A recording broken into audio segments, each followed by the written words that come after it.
Have you ever found yourself in a situation where you hold the answers to the problems in your environment or your workplace, but you're not the leader in that space and you're conflicted? So how to get your voice heard and get the solutions working?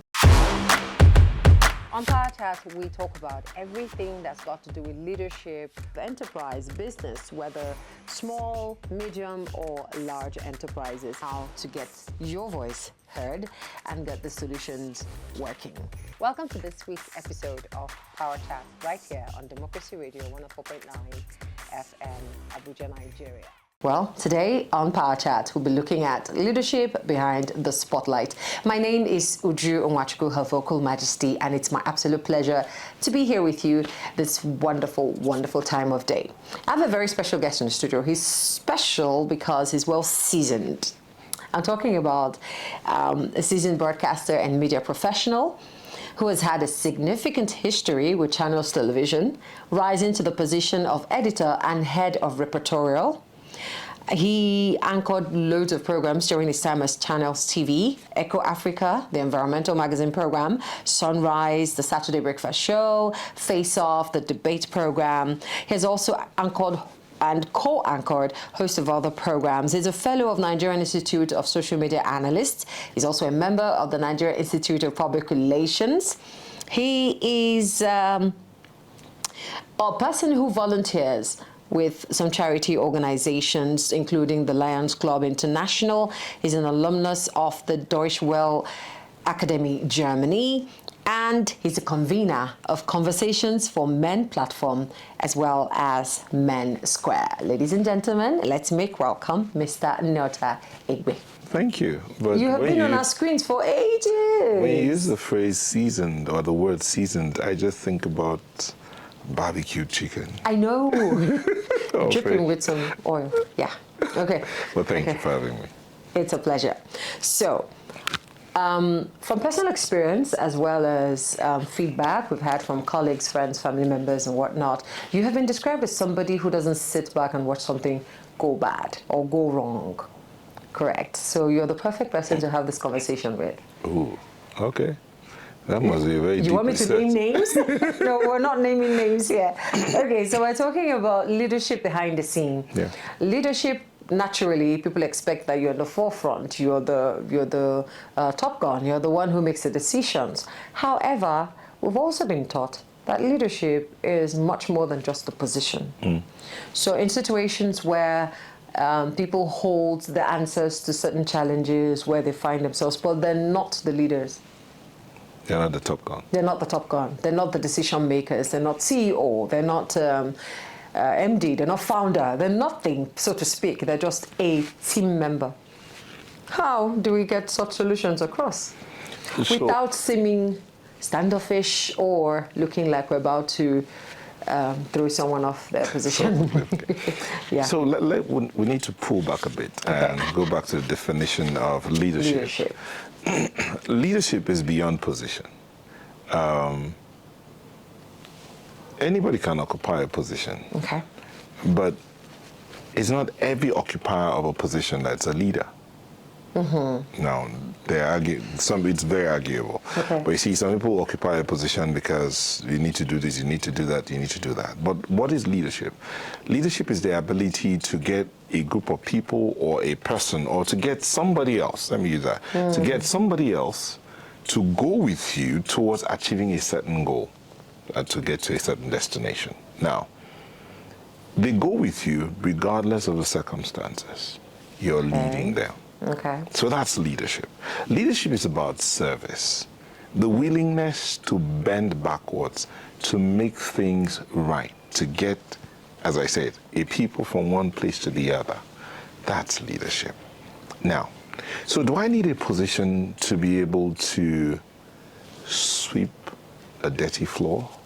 No. Even if it's not your responsibility? Even if it is not my responsibility.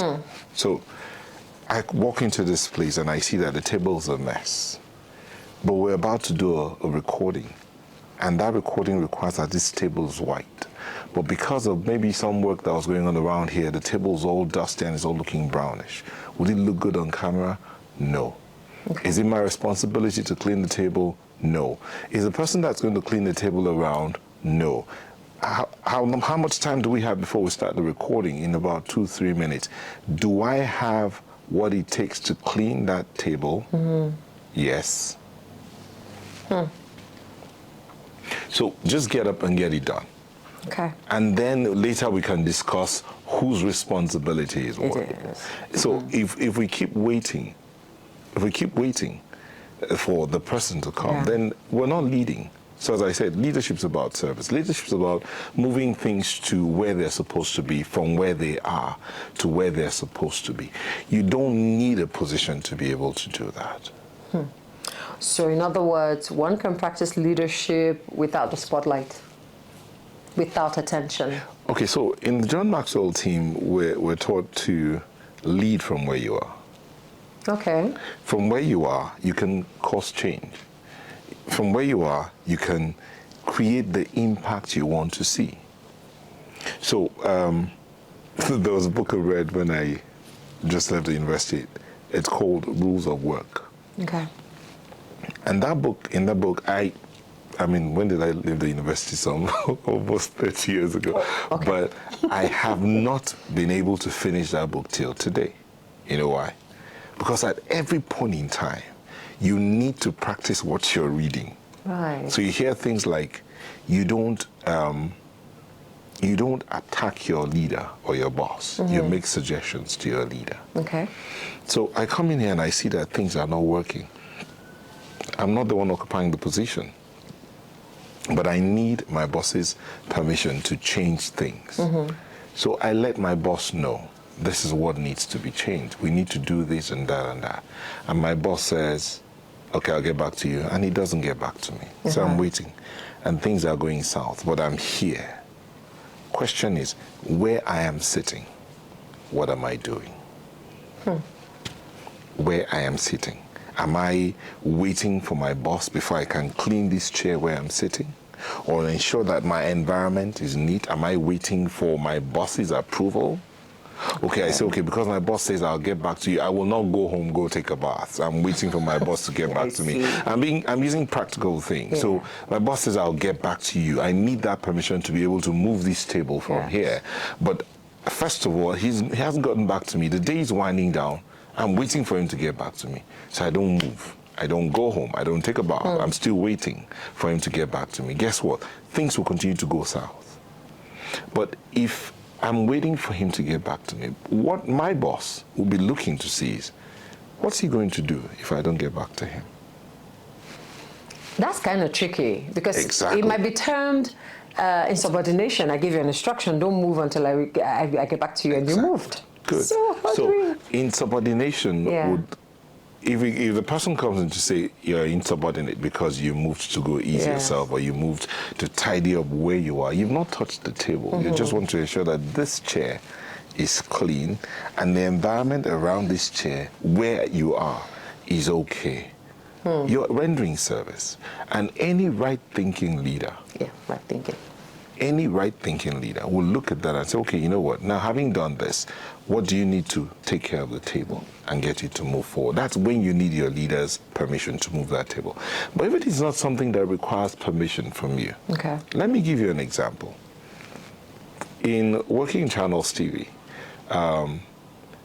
when we started the environment program, Eco Africa, the pilot episode, we shot 8 pilots before the 9th one was approved. Ooh. So imagine that I was waiting for my boss, the chairman, Dr. John Moma. I was waiting for him to come sign off on each shoot we did. Then we wouldn't have moved a foot, because he is busy. He has other things to look at.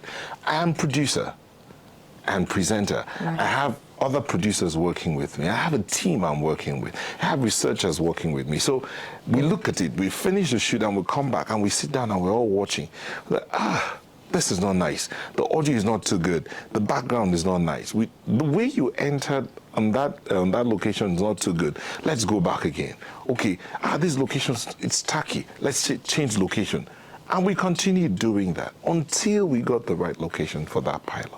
And when we did that and submitted it, immediately was approved. So imagine that I was waiting. You're waiting for your boss to say, okay, this is approved, go ahead. The program will fail. And who will be sanctioned? You, of course. Thank you. Wow. That's quite interesting. So you took initiative. So when we say lead from where you are, Yeah. it's about initiative. Right. But again, you need, as I said, you need to be careful in taking your initiative, because there are certain actions you will take or certain moves you will make. Yes. And the person occupying the position ahead of you will feel like you're coming for their jobs. True. Even though you're not. You're not. And they may not understand. Eventually, when they understand that from where you are, you take care of, you're the kind of person that takes care of the things around you, they will give you room. When you have proven that you will take anything put in your hands, you will take care of it and wait for the next one to come at you. I like the sound of that. So you're not overstepping your bounds. So within what is your responsibility, within what you have permission to do, you're making a change, you're making an impact, you're doing the right thing, pending when you are given added Put it this way, responsibilities. take out the log in your eye before you try to get the speck from somebody else's eye. I see. So in that space where you are, what's going on there? Where you are you submitting your, if you're working in a place where you have to submit reports, are you submitting your report as and when due? The task given to you, are you delivering on them on time and well? The people you're having to deal with, what they say about your manner of relating with them. If you can handle all of these things well, then you could say, okay, you're ready to step forward. But if you're failing in this, you don't need a position. As I said, you don't need a position to lead. Okay. You just need to make up your mind that where you are, you can lead from where you are. And it's people like that that get promoted eventually. Okay. Now, in situations where a person has done all of this, taken initiative, they've shown workings, like they say, but they're not acknowledged. Their hard work is not appreciated. Let me use that word, or recognized. What would you say to someone like that? Because that is the reality of a lot of people. Okay. So we don't ever hear their names.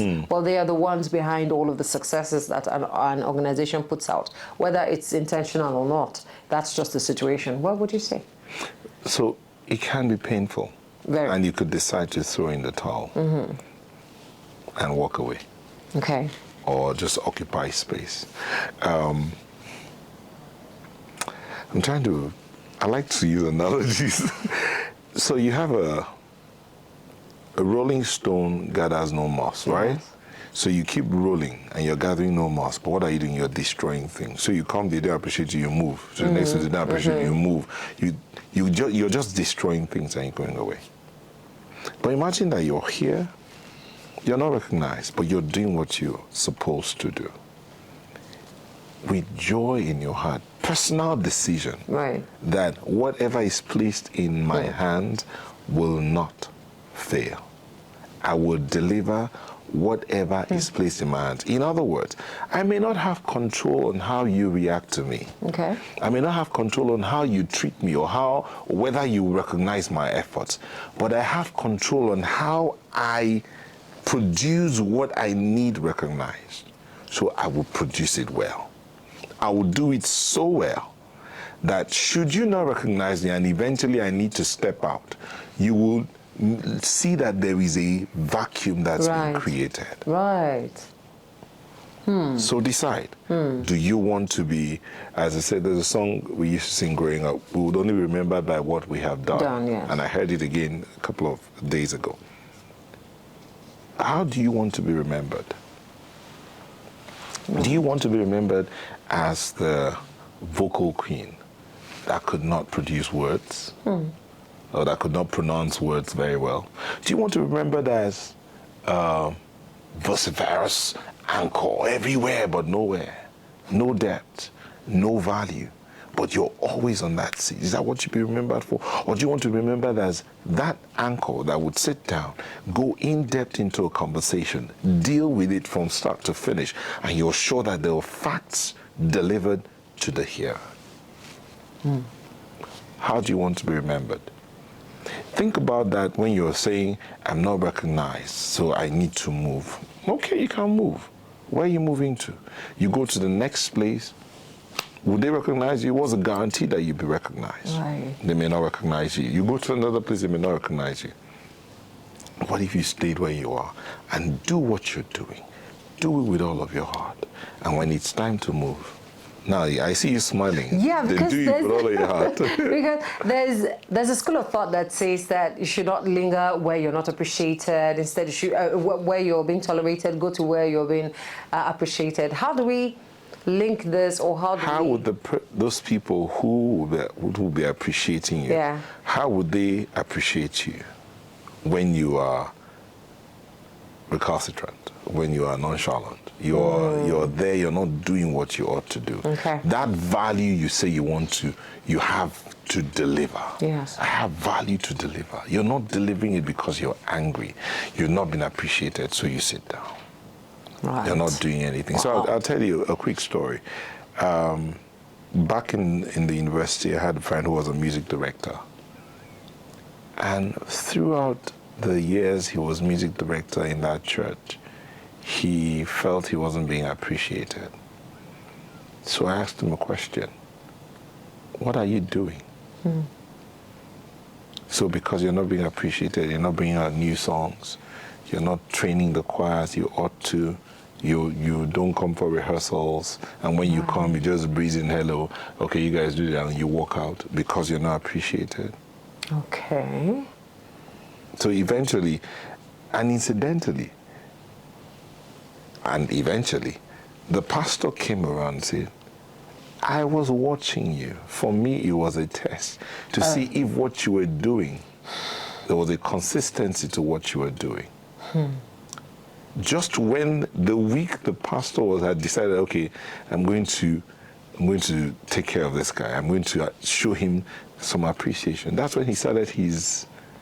Even though eventually the pastor did appreciate him, but that's when he now told him that at this particular time in the year, I had decided I was going to do this. Okay. And then that's when I noticed that you pulled back. So you don't know, as I said, you don't know what's going on the other side. The only thing you know is what's going on here. The only thing I know is what I'm doing. I'm sitting here and I'm talking. Yeah. I don't know what's going on at the back of your mind. Yeah. I don't know what's going on that chair where you're sitting. If there's a spring somewhere poking you, I don't know. I know that I'm comfortable and I'm having a conversation. We don't know what's happening on the other side. So where you are, lead from where you are. Manage that space where you are. Do what you can where you are. So that should you move, you know you left value. All right. I like the sound of that. So you're not naturally against moving? You're just saying, should you move? There's such a vacuum that cannot be filled by anyone else but you. So you brought so much value that they're going to miss you. You know, it's kind of gratifying to know that I left that place and they've never remained the same, something like that. So. Okay, no, but it's not in the sense of, I've left it. They will have nobody to fill that space. No, yes. No. Decide to be a person of value. Okay. Certainly. Whether appreciated or not. Okay. You see, as I said, leadership is about service. The person who's serving is not serving because they are going to be given awards for serving. Yeah. There's no, a servant. Okay, I don't know how you grew up, but I grew up in the village. Over time, I moved into town, and I got to see my neighbors have what we used to call then houseboys and housegirls. So the house girl comes in, she's washing, she's cleaning, she's tidying up. There is no thank you. Do you understand? I mean, you have a roof over your head, you have food. And so they are serving. The slave, it's not a good example, but when the slave's serving, the slave is just serving, serve and go. There is no thank you. It's on rare occasions where you find a master and a servant, and the master says, thank you, rare occasions. And that's what it should be. Where you say, because the person's a human being, you should learn to say thank you learn to appreciate the person. Yeah. But should you not be appreciated, and you have decided you want to serve, mark the word, you have decided you want to serve, but you're not being appreciated, make up your mind that you will be a person of value. Regardless. Okay. keyword. Person, that's not a word, that's a phrase. Person of value, very important. So basically from wherever you are, do what you ought to do at the right time, make impact, give value, whether you're recognized or not. It's a tough pill to swallow, but it actually is the truth. We'll take a break, and when we come back, Power Chat will return. All right, welcome back. It's still Power Chat, and we've been talking about leading behind the scenes, aka shadow leadership. I want to ask my guests today what you think is the most rewarding part of, you've described perfectly how a person can lead even though they're not in a position of leadership. You've talked about taking responsibility, you talked about adding value, etc. Now, what do you think is the most rewarding part of making such huge impact, not being seen or not being acknowledged in some cases? Is there any reward to it at all? So, look at it this way. How do you feel when you serve someone or give someone something and the person appreciates it? Very good, of course. Very good. Yeah. You see a 3-year-old or 3 to 5, a child, and you just come, you lift that child up, and the child allows you to lift him up, and you take him to where he can get ice cream, and you give him ice cream. You rent that service, right? The child's about to cross the road. He's wondering, how do I go? You let that child cross. On the other side, what do you do? Do you wait for the child to say thank you? Some do. Some do, yeah. Yeah, but the child will just turn and walk away. Okay. Good. How do you feel? I feel good that I did something for someone. Thank you. So the most rewarding part of shadow leadership is where the insignificant people, seemingly insignificant but very significant people, smile or are happy or are satisfied that they got value. I see. That's on one side. The other satisfying reward is when you know, the truth is, you will know deep down if you gave value or not. Or not, of course. Whether appreciated or not. If you genuinely gave value, you will know deep down and you will feel rewarded from within. You don't see. The true reward for service is not external. Now, some people argue this. The true reward for service is not external. The true reward for service is from within. Peace and joy. Hey, it's, that sound effect. Hold on. Okay, is this across board or is it just on a personal level? Because I'm talking about shadow leadership at work, at home, in one's community. Everywhere. So this description you just gave of peace and joy from within. It's from within, and the truth is, that's why some people would continue in one place, whether they are rewarded or not, whether they are paid or not, they're just doing, because to them, they are at peace. They are okay doing that. This is, when I think about stepping somewhere else, no, I'm okay here. And then they go, are you mad? Can't you leave that place? Move somewhere else. Somewhere more lucrative. Say, I'm okay. I just love what I do. Because for them, they are giving the value that comes from within, and they are at peace. Okay, this sounds so utopian, if I may say. Yeah, is it possible in our country, Nigeria? Because I was going to ask the next question, please. How do we transfer or translate this into our country, Nigeria, with us as citizens, with our leaders, office holders, at all levels? Stop, sorry. At all levels. I'm sorry, I'm going to ask you to stop. Yes. When I say stop, with us as citizens, let's leave it there. Because office holders, politicians, whatever position they may occupy, we are citizens first. We are Nigerians. Now, thank God your organization is Democracy Radio, right? Yes. So, government of the people, by the people, for the people. It's about the people, by the people, for the people. So when we understand that we are the people, then we'll begin to do things for the people. So I am here, I occupy an office, or I'm working, I mean, I'm at whatever level, whether private or public sector, I am working, I'm driving along the road. I do not drive for me. Right. I drive for the other man. I witnessed an accident where at the traffic light, this lady turns left at the junction, following her light turned green, so she turned left. And as she was going, she noticed that somebody was speeding towards her on the wrong lane. So what she needed to do is she needed to turn. Fortunately, I don't like the word unfortunately. Yeah. Fortunately for her, there was another vehicle here, so she couldn't turn that way. So she was just able to move slightly, and the other guy hit her headlight and all of that. If she had turned completely this way, it would have been her door. The accident would have been worse. But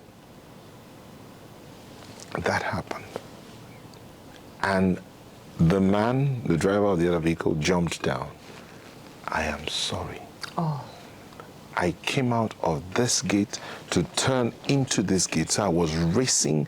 I wasn't paying attention. The car has a problem. I wasn't paying attention to get into this other gate. Is he wrong? Yes. Yes. But according to him, needed to get into his other gate so that he can fix the problem with the car. Is it wrong? Yes. But he was down. I am sorry. Okay. Please. The victim accepted, and they settled themselves out, basically. What am I saying? He was wrong, he acknowledged he was wrong. And the person that was offended said, okay, no problem. In fact, told the police, don't worry, we sorted ourselves out, and they all left that place.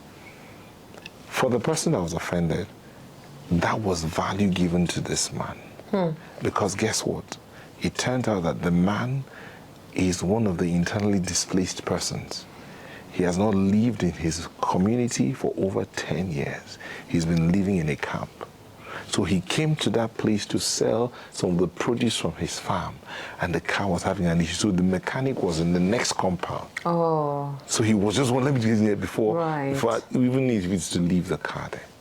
So this person, the victim, felt, I had given some value. Now some other person, what do you mean by that? You didn't even collect it. I have given value. Now I use that as an example. Some people might argue that it's wrong, don't do that. Okay, no problem. Let's come back to our citizens. Was the man wrong in driving that one way? Yes.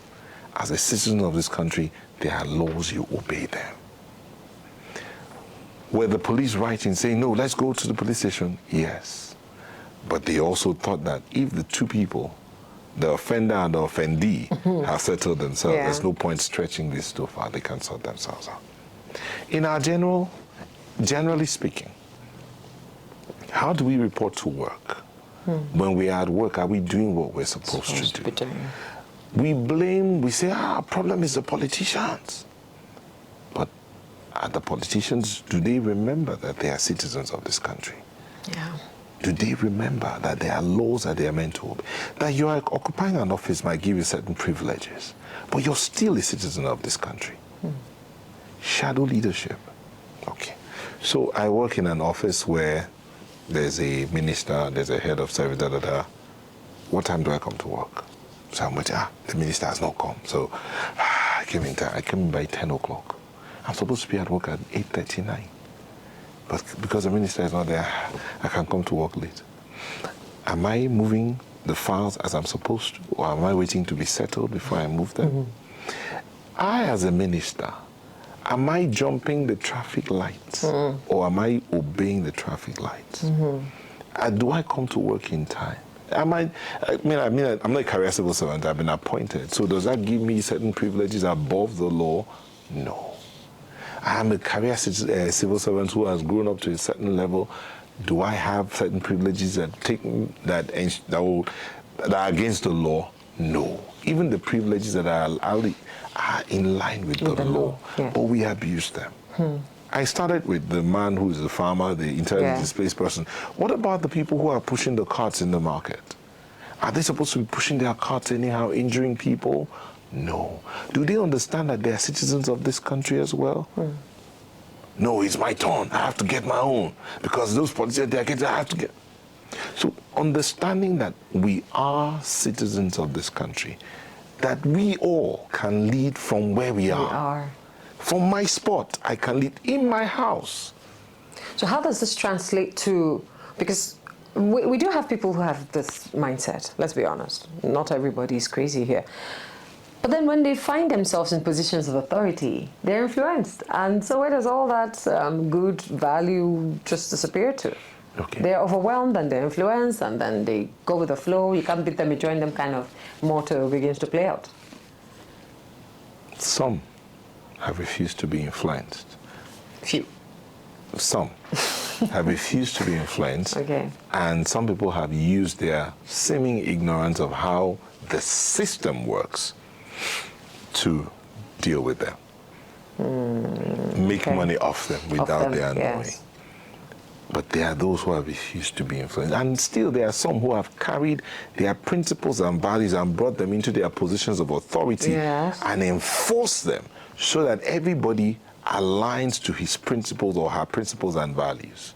So where do we begin as a people? What's the first step? The first step is you as an individual. Right. It still comes down to you as an individual.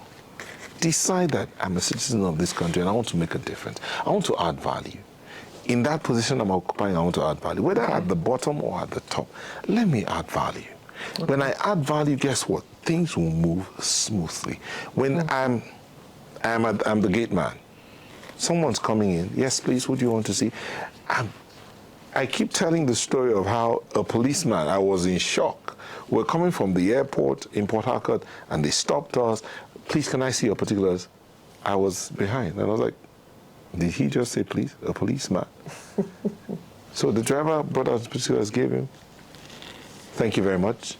You may go. You were in shock? I was in shock. Wow. But I later got to know that there are other policemen like that. Okay. Who, where they find themselves, they are willing to give value. So I'm a gate man in one of the ministries, and people are coming in. I don't need to ask for anything. No need for gratification. Yes, sir, who are you here to see? You're here to see a director. Do you have an appointment? You don't have an appointment. Please, can you call to confirm? Or can you just stand by here? Let me find out if it's okay for you to come in. Because at this particular time, visitors are not allowed. Do you understand? That is me at the gate man. Okay, I'm a clerk. So I'm given a file to move from this unit to the other unit. And it involves Uju. And I'm saying Uju. I say, yeah. No. I move the file, and it gets treated, and I move it back. I'm a secretary. I don't need to ask for gratification to ensure that documentations are properly done, and people that need to have meetings have the meetings they need to have. What I'm saying is, it begins with us as individuals. And it affects our homes, and it affects our children. Children, actually. Our children are seeing the examples we're setting, and they're growing up and thinking, okay, I mean, daddy was in our place, was making a lot of money, so when it's my turn, I'll go. While I actually do agree with you, but it just gives me the feel that we have a long way to go. But it's not impossible. It's just a long way. We don't have a long way to go. Okay. You see, when we do that, we have a long way to go. Then we think there's a problem. We don't have a long way to go. So what do we just have one way to go. Which is the right way. You decide, I decide.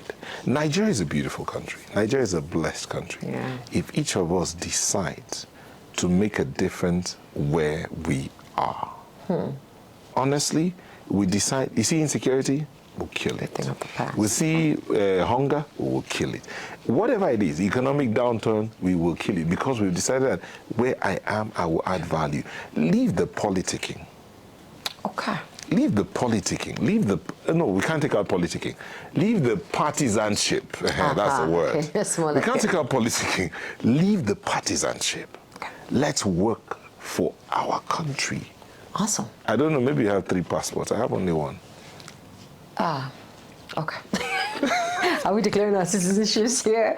Anyway, this brings to remembrance the statement made by former President Muhammadu Buhari, where he said change begins with you, and a lot of people slammed that statement. But if we actually take a deep look at it, it is true. That's the bottom line of exactly what you've said today. The change that we all seek. I know that word has suffered in our hands, but the picture of Nigeria that we all want to see actually does begin with us as citizens, first of all, doing the right thing, bringing value where we are, whether high placed or low placed, whether you're being appreciated or not, leading from where you are, in the shadows, behind the spotlight, whatever it is, just ensuring that you're giving value, like my guest said, and the value that you're giving, there's a sense of fulfillment and joy that you're having from within onto the outside. This conversation, if we don't end it, it will never end because it's such a, I don't know, there's a big word coming to mind, but I don't want to use it. It's such a beautiful picture that it paints when we have conversations like this. It shows us what is possible.